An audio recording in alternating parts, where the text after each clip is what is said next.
मोदी सरकार के बजट पर कई सारी घोषणाएँ हुई जो है। कोई कह रहा है किसानों के लिए अच्छा है, कोई कह रहा है कि व्यापारियों के लिए अच्छा है, तो कोई लोग कह रहे हैं कि ये एकदम बेकार बजट है। इसमें पूरा जो भी चीज़ें निर्मला ताई ने घोषणा की हैं, वो सारी की सारी चीज़ें जो है विनिमयीकरण की तरफ जा रहा है, बिकने की तरफ जा रहा है। आइए, हमने कई लोगों से चर्चा की, कई लोगों से परिचर्चा की।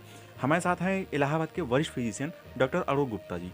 इनसे बात करते हैं, इनकी नज़र में जो ये मोदी सरकार का ये बजट आया है, जिसको बजट 2021 कहा जा रहा है, वो किस तरह का है। तो डॉक्टर साहब, आपने कल बजट देखा, जी, ये बजट आपको किस तरह से लगा? पहली प्रतिक्रिया क्या है आपकी पहली प्रतिक्रिया जी। क्या है इस बजट के प्रति? नहीं, नहीं, बढ़िया है। बजट इसलिए बढ़िया है कि इसमें किसानों के लिए बहुत फ़ायदा दिया गया है। जैसे? जी, जैसे ये दिया गया है कि आप जितना माल खरीदेंगे, बेचेंगे, कहीं भी आप बेच सकते हैं।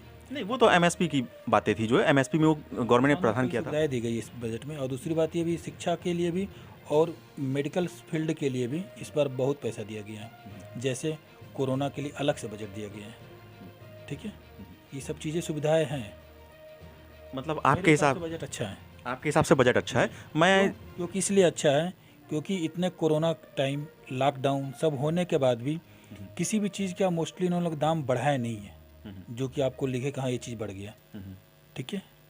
मतलब आपके हिसाब से बजट अच्छा है। जी, जी। जो स्पेशली सरकार ने घोषणा की 1 लाख करोड़ रुपए से अधिक जो है, जो सरकार स्वास्थ्य के क्षेत्र में इन्वेस्ट करने जा रही है, वो उसको आप देख के कह रहे हैं वो बहुत अच्छी बात हाँ है। जय जी, उसके लिए इसलिए मैं अच्छा कह रहा हूँ क्योंकि उससे आम जनता को हर जगह सुविधा मिलेगी ट्रीटमेंट कराने में, ठीक है। इसलिए ये सब चीज़ बहुत ज़रूरी है। लेकिन मोदी सरकार ने जो ये निर्मला ताई का आपने बजट अगर पूरा पढ़ा हो, ये स्वास्थ्य के लिए जो कह रहे हैं 1 लाख करोड़ से अधिक देने के लिए, जी, उसमें उन्होंने जो प्रावधान दिया है, वो शब्दों का जो बाजीगरी है या खेल कहिए, जी, वो उन्होंने कार्य योजना बनाई है जो कि अगले 6 सालों में इम्प्लीमेंट होगा। जी, मतलब वो 1 लाख करोड़ रुपए जो जी, जो बजट शिक्षा के नाम पे दे रहे हैं, सॉरी, स्वास्थ्य के नाम पे खर्च कर रहे हैं, वो 1 साल में नहीं खर्च कर रहे हैं, वो आने वाले अगले 6 सालों में कर रहे हैं। इस हिसाब से देखा जाए तो ये बजट तो मतलब बाकी सालों के मुकाबले भी कम निकला मेडिकल के लिए। नहीं, नहीं, इसलिए अच्छा है कि देखिए कोई भी काम पहले तो इम्प्लीमेंट करना ही पड़ेगा ना, तब उसको धरातल पे नहीं, लाएँगे। नहीं, बिल्कुल इम्प्लीमेंट करना पड़ेगा। जैसा हमने बजट जो देखा जो है, जैसा कई लोगों से मैंने प्रतिक्रिया ली जो है, जी, वो कह रहे हैं कि बजट बहुत अच्छा है, 1 लाख करोड़ से अधिक स्वास्थ्य पे दे रही है सरकार। लेकिन जब बजट की बारीकियों में आप जाते हैं, जब इसको पूरा विश्लेषण करते हैं, पढ़ते हैं, उसमें निकल कर आता है कि 1 लाख करोड़ 1 साल में ना खर्च करके जी, 6 आने वाले अगले 6 सालों में खर्च होगा। जी, अब इस 1 लाख करोड़ को हम ऑन एवरेज भी मान लेते हैं, 6 पार्ट में डिवाइड करते हैं, तो वो आपका कुल मिला के मुश्किल से 20 से 25 हज़ार करोड़ रुपए ही आता है। उस हिसाब से देखा जाए तो ये बजट तो पिछले साल से भी कम हुआ। इसको इसलिए अच्छा कहा जा सकता है क्योंकि देखिए कोरोना टाइम में, लॉकडाउन में सारी आर्थिक स्थिति हर चीज़ की डामाडोल है, ठीक। तो इसमें आप किस सोचेंगे सरकार आए तुरंत चमत्कार कर दे, ये पॉसिबल है नहीं। तो जिस चीज़ से इन्होंने दूरदृष्टि रखा हुआ है, ठीक है, धीरे धीरे सब चीज़ इन्होंने सही करने के लिए रखा हुआ है, ठीक है। तुरंत कोई चीज़ चमत्कार नहीं हो सकता है क्योंकि देखिए इस पूरे लॉकडाउन में बहुत लोगों की नौकरी गई है। यहाँ तक मैं कल बजट सुन रहा था, उसमें ये बोला गया है कि जो लोग नौकरी से निकाले गए हैं उनको वो लोग भी कंपनियां नौकरी पर रखे, सरकार कुछ उसमें हेल्प करेगी।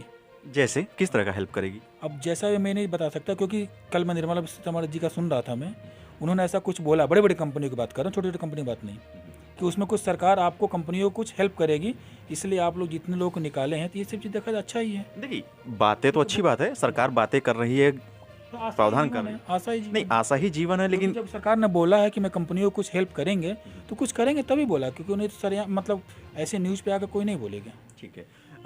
इस लिहाज से भी अच्छा है बजट।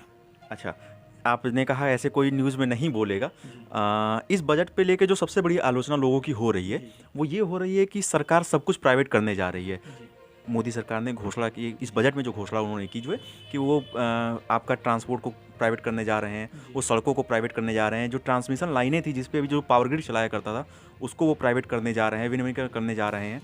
इसके अलावा जो सरकार के जो बड़े प्रोजेक्ट थे, रेल हो गए, आपके बंदरगाह हो गए, इन सबको प्राइवेट करने जा रही है, जिसके थ्रू सरकार 2 लाख करोड़ से ऊपर की आमदनी जुटाएगी। इसी में सरकार ने घोषणा की वो 3 बैंकों का भी प्राइवेटीकरण करेगी, जी, जी, जिसमें एक आईडीबीआई बैंक प्रमुखता नाम तो सरकार ने ले लिया जो है, जी। बाकी 2 बैंक छुपे हुए हैं, अभी नहीं मालूम कि वो 2 बैंक कौन से हो सकते हैं। हो सकता है वो इस चीज़ का एसबीआई मुझे हो। नहीं पता है, इस चीज़ का मैंने नहीं सुना है। ठीक है, आपने नहीं सुना ये जी, चीज़, जी, ठीक है। लेकिन ये जो प्रक्रिया उन्होंने कहा कि 3 बैंक को प्राइवेट करने जाएंगे, बाकी कंपनियों को प्राइवेट करने जा रहे हैं जो है, जिसके द्वारा वो 2 लाख करोड़ से ऊपर इकट्ठा करेंगे, ठीक है ना। इसके अलावा एक उन्होंने कहा है सरकारी स्वास्थ्य बीमा कंपनी में भी जो है विनिमयीकरण करेंगे, जिसमें वो प्राइवेट बाहर से जो है लोगों को प्राइवेटाइज करेंगे, जिसमें वो लोग पैसा लगा सकें जो है, ठीक है ना। तो इस प्राइवेटाइजेशन को लेकर आप क्या कहेंगे, आपके हिसाब से क्या है, ठीक है ये? भाई सरकार अगर कुछ कर रही है तो कुछ सोच ही के कर रही है। कैसे सोच के कर रही है, मतलब आप अपनी संपत्तियों को बेच रहे हो? नहीं नहीं, कुछ तो होगा, दूरदृष्टि कुछ होगा, ठीक है, दूरदृष्टि कुछ होगा तभी। अच्छा ठीक है, आपने कहा। और किसी देश ने वैक्सीन जल्दी बनाया नहीं, पहले इंडिया का वैक्सीन बना, तो इसको दूरदृष्टि ही तो बोल सकते हैं। अच्छा, आप चूंकि हमारे वैज्ञानिकों की देन है, हमारे ठीक देश है, के जो लोग वैज्ञानिक हैं। ठीक है, मैं इसी चूंकि आप मेडिकल फील्ड से जुड़े हुए हो और वैक्सीन की आपने बात कर दी, भारत ने बनाया, आप कोविशील्ड की बात कर रहे हैं जहाँ तक मुझे लग रहा है, या कोवैक्सीन की बात कर रहे हैं जो कि सीरम इंस्टीट्यूट ने और आधार पूर्णोलॉजी जी ने बनाया है, ठीक है। आपको नहीं लगता है, चूंकि आप डॉक्टर हैं, एक वैक्सीनेशन की प्रक्रिया होती है कि सब में एक समय होता है, सबका एक चरण होता है जो है, वो ना पूरा करके 6 महीने में वैक्सीन लॉन्च कर देना? नहीं, तो ये तो सरकार का मंशा हो सकती है कि कोई जरूरी थोड़े है कि हम बताएंगे हम कितने दिन से वैक्सीन बना रहे हैं। भाई कोरोना को आए हुए मान लीजिए अभी 8 महीने हुए, 8 महीने में वैक्सीनेशन प्रक्रिया आप कैसे पूरी कर सकते हैं? क्यों नहीं हो सकती, हमारे वैज्ञानिकों की भी देन हो सकती है। कोई जरूरी कि और देश के वैज्ञानिक जिस लेवल के हैं उस लेवल के हमारे वैज्ञानिक हो सकता है उनसे तेज हमारे वैज्ञानिक हो। 6 महीने का अगर वैज्ञानिक चाहे तो 1 महीने बन सकता है। अच्छा, 1 महीने में, ठीक है। मान लीजिए आज वैक्सीन लग रहा है, इसके कहीं मान लीजिए आज आप भी जानते हैं वैक्सीन के द्वारा विषाणु जीवाणुओं के थ्रू मान लीजिए जो प्रक्रिया होती है, कहीं इसके द्वारा आने वाले 2 साल 3 साल बाद कुछ रिएक्शन होता है तो? नहीं, ये तो कोई बता नहीं सकता, इसका तो कोई कहीं ऐसा तो नहीं हम और आप या जो वैक्सीन लगा रहे हो गिनी पिग बन रहे हैं? नहीं नहीं, ऐसा कुछ नहीं है। ऐसा कुछ नहीं है। आप बड़े गर्व से कह रहे हैं कि वैक्सीन बहुत अच्छी चीज़ हो रही है, बन रही। आपको मालूम है ये जो वैक्सीन भारत में लगाई जा रही है, ये भारत ने ना बना के ऑक्सफोर्ड यूनिवर्सिटी की एस्ट्राजेनेका ने बनाई है, जिसको केवल भारत में प्रोडक्शन किया जा रहा है, जिसको हो रहा है ना, बस प्रोडक्शन हो रहा है, लेकिन वो भारत के किसी वैज्ञानिक ने नहीं बनाई, वो जो भी बना है सब एस्ट्राजेनेका और ऑक्सफोर्ड यूनिवर्सिटी ने बनाया है। नहीं, देखिए जो भी हो हमारे वैज्ञानिक का इसमें योगदान है। नहीं बिल्कुल योगदान है, लेकिन ये कहिए कि खारिज कर सकते नहीं, ये कहिए कि वो आपकी वैक्सीन है। आज अगर ऐसा देखा जाए तो हमारे देश के से ही कई लोग वैक्सीनेशन ले रहे हैं। बांग्लादेश को सरकार ने हमारे भेजा है, ठीक है, और देशों को, पड़ोसी देशों को दिया जा रहा है। नहीं नहीं, वो ठीक है। आप मेडिकल फील्ड से हैं जो है, आप भी जान रहे हैं, जो अच्छे से जान रहे हैं, ये प्रोडक्शन जो हो रहा है भारत में केवल प्रोडक्शन हो रहा है, क्योंकि कंपनी बना रही है, लेकिन ये वैक्सीन जो डेवलप किया है, जिसने बनाया है, वो ऑक्सफोर्ड यूनिवर्सिटी की वैक्सीन है एस्ट्राजेनेका। मानते हैं इस चीज़ को, लेकिन इसमें हमारे वैज्ञानिकों को ही तो देन है, भले हो, लेकिन प्रोडक्शन तो हो रहा हमारे यहाँ ना। अच्छा, ऐसे प्रोडक्शन तो अच्छा, ये एक चीज़ कहा जा रहा है, यूरोपीय यूनियन, आपको ही मालूम है यूरोप बहुत बड़ी पूरा एक यूनियन है, कई सारे देशों का समूह है जो है, उसने अभी तक एस्ट्राजेनेका को अपने यहाँ परमिशन नहीं दी है लगाने के लिए, और भारत में धड़ल्ले से वैक्सीन लगाई जा रही है। आखिर ऐसा क्यों? जहाँ पे वैक्सीन बनी, जिस यूरोपीय यूनियन में वैक्सीन बनी, उन्होंने ही अपने यहाँ इसको इम्प्लीमेंट करने की अथॉरिटी नहीं दी, और भारत जैसे देश में इसको इम्प्लीमेंट कहीं ऐसा तो नहीं ये यहाँ पे ट्रायल हो रहा हो? ना ना ना, इसमें भी हमारे वैज्ञानिकों का रोल है, ठीक है। वो लोग टेस्ट किए होंगे, वो लोग देखे होंगे कि सही है, इसलिए उन्होंने बोल दिया सरकार को आप लगवाइए। सरकार डाटा क्यों नहीं दे रही है?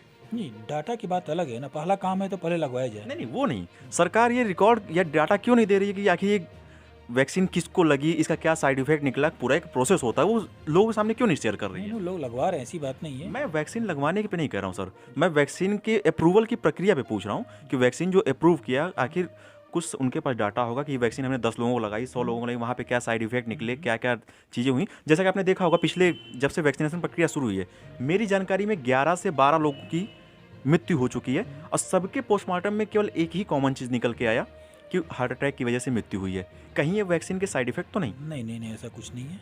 अगर ऐसा रहता तो मीडिया में भी आ जाता अच्छे से, ठीक है। चलिए, हम भी मीडिया हैं, सवाल ही उठा रहे हैं जो है, ठीक है ना। मेरे सामने तो कोई नहीं ऐसा दिखा साइड इफेक्ट, तो हम कैसे माने? अच्छा, आपके सामने नहीं दिखा इसलिए आप नहीं मानेंगे जो है, चलिए अच्छी बात है। इस पूरे बजट को आप अपनी नज़रों में कितने अंक देंगे 10 में से? 10 में से 9 तो हम दे देंगे। 9 बिल्कुल देंगे? हाँ जी, क्योंकि बहुत बढ़िया बजट है, बहुत बढ़िया बजट है। क्योंकि कोरोना काल के लॉकडाउन और सारा पूरे विश्व का आर्थिक स्थिति डावाडोल है, ठीक, तो इससे ज़्यादा उम्मीद नहीं कर सकते आप सरकार से। लोग भूखे मर रहे थे और आप? नहीं नहीं, कोई भूखे नहीं मर रहा था, आप उठा के देखिए। आज भी क्या नाम है, इंडिया में कोई मोबाइल का और क्या बोलते हैं आता है फ्लिपकार्ट पे, तुरंत बिकता है, तो कहाँ भूखे मर रहे हैं लोग? चलिए इंडिया पहले भी सोने की चिड़िया थी, आज भी सोने की चिड़िया है। इस पूरे कोरोना काल में भी आज देखिए ऐसा नहीं, हाँ थोड़ा सा डाउन हुआ है आर्थिक स्थिति लोगों का, थोड़ी सी लोगों की कमाई डाउन हुई है, लोगों की नौकरी गई है, लेकिन कोई भूखे नहीं मरा है, हमारे नज़र में तो नहीं मरा है, क्योंकि पूरे लॉकडाउन में मैं क्लिनिक पे बैठा हूँ और हम देखे भी हैं, कोई भूखे नहीं मरा है, बीमारी से भले लोग मरे हैं। अच्छा, मतलब कोरोना एक बीमारी है? नहीं नहीं, कोरोना बीमारी है या नहीं है वो तो बात की बात है, लेकिन कोरोना बीमारी है तभी तो लोग उससे डरे हैं। नहीं, मतलब आप दो-धारी बातें कर रहे हैं, एक तरफ कह रहे हैं बीमारी है, दूसरी तरफ कह रहे हैं नहीं है, तो इसको आप मतलब क्या कहेंगे? नहीं, देखिए जो भी हो, ये तो अगर हमारे वैज्ञानिक कहते हैं कि कोरोना बीमारी है तो उसको मानना पड़ेगा भाई। बिल्कुल मानना पड़ेगा। चलिए ठीक है। मतलब इस सरकार की इस बजट को आप 10 में से 9 अंक दे रहे हैं, और मोदी जी के पुराने 7 साल के कार्यकाल को 10 में से कितने अंक देंगे? 10 में से 10।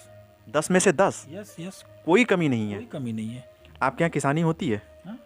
नहीं, हमारे यहाँ बिजनेस होता है। अच्छा, आपके यहाँ बिजनेस होता है। चलिए ठीक है, मतलब आपका पारिवारिक बैकग्राउंड एक बिजनेसमैन थे जो है। चलिए चलिए डॉक्टर साहब, हमसे बात करने के लिए बहुत बहुत धन्यवाद, और आशा है आपकी बातें लोगों को समझ में आई होंगी। जी ठीक है, धन्यवाद आपको भी किंजल जी। ठीक है, नमस्ते।